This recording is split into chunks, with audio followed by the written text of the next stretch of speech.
আসসালামু আলাইকুম ভিউয়ার্স, ঢাকা হাজারীবাগ পেজের পক্ষ থেকে আজকে চলে এলাম একটি ক্যাফেতে, সাফা ক্যাফে, যা হাজারীবাগ ট্যানারিমো লেদার মার্কেটের পাশেই।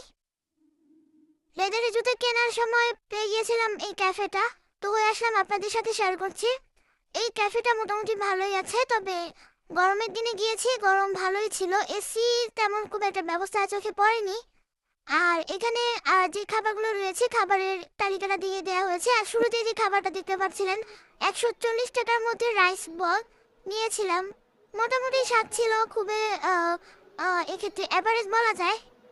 আর যারা এখানে চলাচল করেন বা যারা এসে খেয়েছেন, খাবারের মানটা কেমন কেমন লাগে আমাদের সাথে শেয়ার করবেন অবশ্যই। আর যারা ক্যাফে খুঁজছেন তারা কিন্তু এখানে চলে আসতে পারেন। তো আমার কাছে মোটামুটি এভারেজ লেগেছে খাবার, ঠিক আছে। আর খাবারের কোয়ান্টিটিটাও ছিল কম।